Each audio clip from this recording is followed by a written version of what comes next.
Hello, colleagues and professors. This is Aurelio Zabaleta, and over the next several minutes, I'll walk us through the clinical promise and psychiatric pitfalls of cannabis-derived compounds and emerging psychedelics. Then I'll show you a patient education clip that I created for teens and young adults, and that video will largely serve as our exploration of the topic. By the end, you will be able to operationally define THC, CBD, and key psychedelics and argue their relevance to our psychiatric prescribing. You'll be able to summarize the current state of the science, including pivotal 2023 to 2025 trials, and you'll see with me the SWOT analysis of these substances, and you'll be able to list evidence-based strategies to navigate the identified weaknesses and the threats.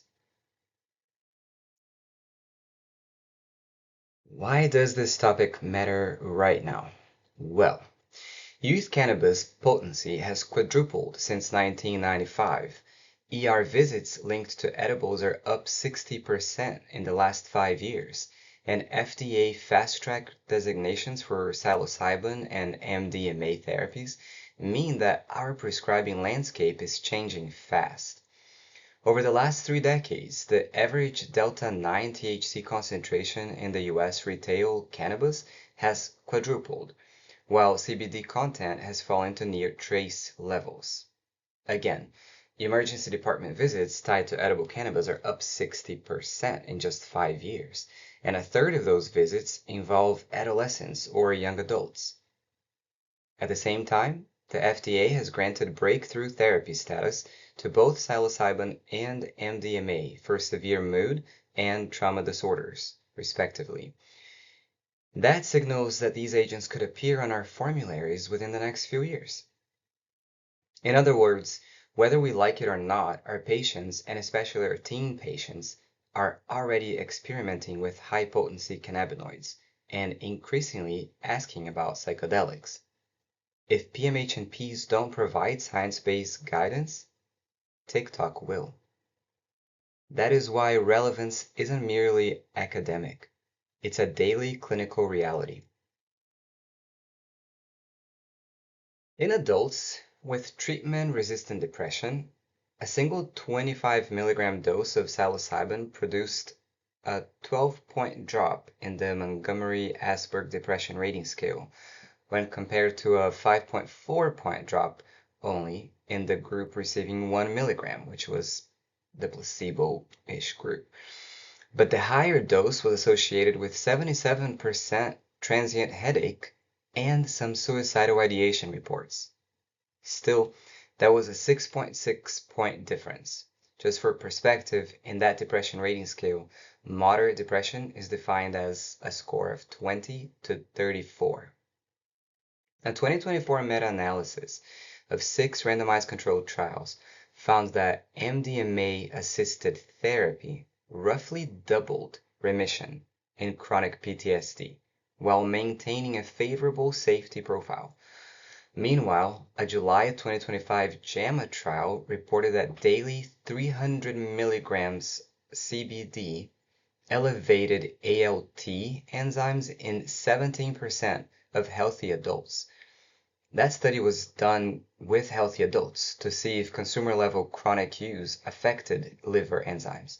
So ALT became elevated in 17%, but 5.6% of the participants met criteria for significant liver enzyme rises, highlighting a potential safety signal, even in people without underlying liver disease. But rather than drown you in data now, I'm going to shift gears and let you see a video that I created for providers to sensitize their young clients to this topic.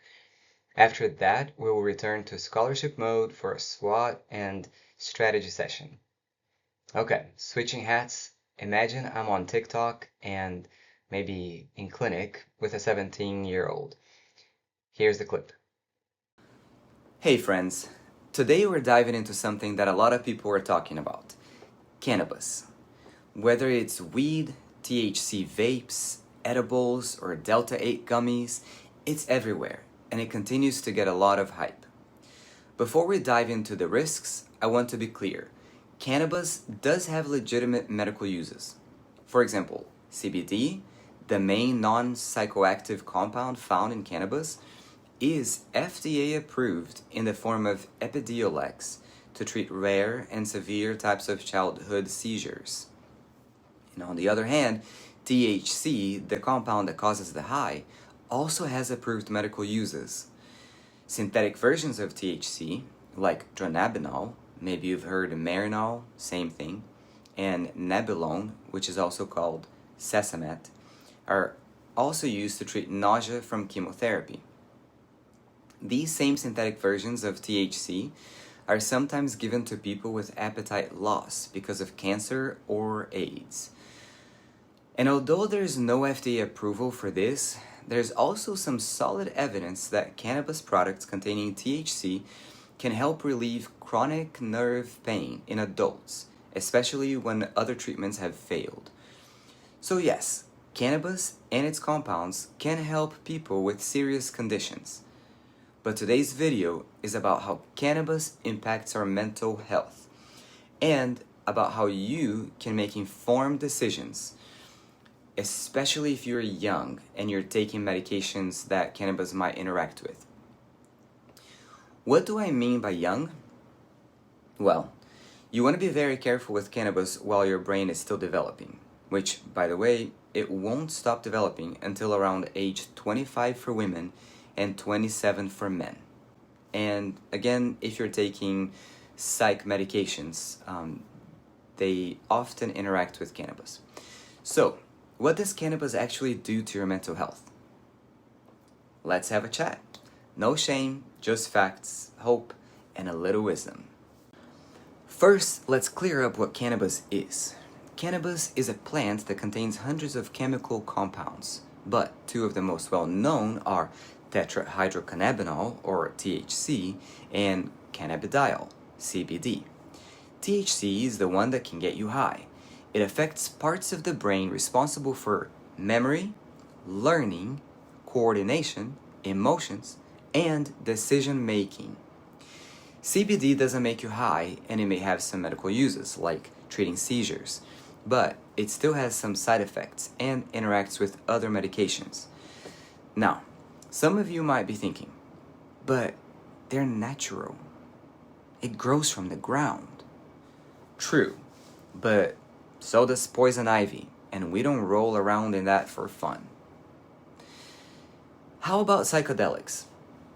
What's the risk? Psychedelics like mushrooms, LSD, or MDMA are trending, aren't they? But here's the tea. Trips can flip to terror. Up to 15% of clinical trial participants experienced severe anxiety or suicidal thoughts during psilocybin sessions. Your brain is still wiring itself till your mid-20s, right?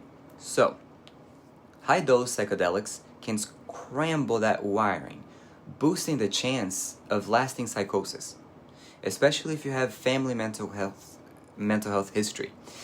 Mixing psychedelics with SSRIs or stimulants can spike blood pressure or cause serotonin syndrome.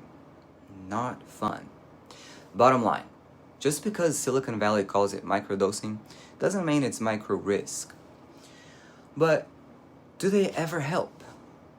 Short answer, sometimes they do, under strict medical supervision. Psychedelics are an exciting new frontier in psychiatric pharmacology. So, what evidence do we have about all these drugs so far? Let's start with CBD. The only FDA-approved use is for childhood seizures. Evidence for anxiety or sleep? We do have about a dozen randomized controlled trials showing small to moderate benefit for episodes of anxiety. The key here is that CBD is the dominant chemical in those studies, not THC. But the evidence has not risen to any approvals yet for this kind of use anywhere in the world. THC. Synthetic THC, dronabinol, is legit for chemo nausea and AIDS wasting, supported by randomized controlled trials, and we know for that we have moderate evidence. Now, Since psilocybin and MDMA have yet to obtain a single FDA approval, here's a science hack. Your healthcare provider looks at systematic reviews or meta-analyses first, at the top. Think of those like someone reading all the student assignments on a topic, checking which ones are good, and then putting the best parts together to see the big picture. If there aren't enough studies to look at, researchers can't do systematic reviews or meta-analyses. When a certain treatment doesn't have those, your provider next looks at randomized trials, where people are randomly picked to get the treatment or not, and then that's compared. When that's not available either, they look at observational studies, where they just watch what happens if you get the treatment, without comparing with the group that is not getting it. And if none of that exists, then your provider pays attention to case reports, stories about one or a few people. These are small studies. They can give ideas, but we can't trust their findings enough to think that they would apply to our patients as well. For psychedelic treatments like MDMA or psilocybin, scientists are doing a lot more research now. There are already some early systematic reviews summarizing what's been found, but no FDA approval yet. And the big official guidelines that healthcare providers like to use are still being made. All right, let's get just a little more specific. Psilocybin. We do have two big randomized controlled trials that show improvement in severe depression, but safety concerns mean that the research still needs some more development and clarity. MDMA. Phase 3 trials for PTSD are done, and an FDA decision may come as early as 2025, but that remains a big question mark. So let's talk mental health effects. This is where it gets real. Anxiety and panic attacks. Listen to this. Using cannabis actually doubles your chance of developing an anxiety disorder. That's right, twice the risk, especially if you started using it young. Psychosis and schizophrenia. A study published in the Lancet Psychiatry, an important journal, showed that up to 50% of new psychosis cases in Amsterdam could be linked to high-potency THC exposure, and 43% of psychotic breaks were linked to regular but daily THC use. That's a lot of unnecessary psychosis. For some people, it's temporary, but for others, it unlocks a door in the brain that doesn't ever close. Memory and focus. Long-term use can impair learning, memory, and attention. In teens and young adults, this can affect grades, motivation, and emotional regulation. Now, when you're young, that's when you need learning, attention, and memory to go through school, to start a career that will bring meaning and resources in the future. Mood disorders. Cannabis also impacts our mood, sometimes long-term. It is associated with symptoms of mania, like increased symptoms, depression, suicidal thinking. People sometimes use it to cope. I get it. But it can actually make those things worse in the long run. Okay, now let's get into something super practical. What if you're already using cannabis? Or your friend is? Here are some practical steps. Number 1, keep it honest. Ask yourself, why am I using it? Is it to escape? Is it to fit in? To feel better? To sleep? To manage my anxiety? My nerves? These answers can tell you a lot. Your heart is more important than your habits, but your habits will impact your heart, and your heart will impact your habits. There's no way around it. Just like our actions affect our beliefs and vice versa. Some things are paired up by design, like two-way streets. 2, delay and reduce. If you haven't started yet, Amazing. The earlier you start, the more damage you can do. Every year you delay makes a difference. If you're using, reducing how often and how much can at least lower your risk of mental health problems. Switching from high potency THC to lower doses can help too, even though sometimes it's hard to find. Watch your meds. That's number 3. Cannabis interacts with common psychiatric medications. Here are the main ones affected by cannabis use. With SSRIs and SNRIs, usually prescribed for depression or anxiety, cannabis can affect how these drugs are metabolized in the liver, possibly changing how well they work or increasing their side effects. With stimulants, usually prescribed for ADD or ADHD, THC can intensify anxiety or heart-related side effects. With anticonvulsants and antipsychotics, cannabis works against the medications, often making symptoms worse. These meds are pretty common and they're used for so many things in psychiatry, like mood, mania, psychosis, and even anxiety and PTSD. When I hear that my patients are using THC, is that concerning to me? Yes. That is why I'm making this video. But don't hesitate to talk to your healthcare provider about your cannabis use. For real, our job is not to judge or expect that you make changes, unless you want to. Our job is to meet you where you are and empower you to live the life that you want to live, regardless of where you stand. Alright, so if you're using it and are not ready to even talk about change, that's okay. Your provider just needs to know what you're using, how much you're using to keep you safe. And another important thing is to know where you're getting it, because that will determine the safety of it as well. If you decide to make any changes to how much you use, they need to know that too, and they will be happy to support you on that journey. How about CBD only? CBD doesn't get you high, true, but it isn't risk-free. It can damage your liver, interact with meds, cause drowsiness, or GI issues. It also hasn't been shown to help with most things that people use it for, unless you're specifically treating childhood seizures. And no, it's not a vitamin. So, to wrap it up, cannabis is not harmless, especially for teens and young adults. It can double your risk of anxiety disorders and can lead to psychosis and even schizophrenia.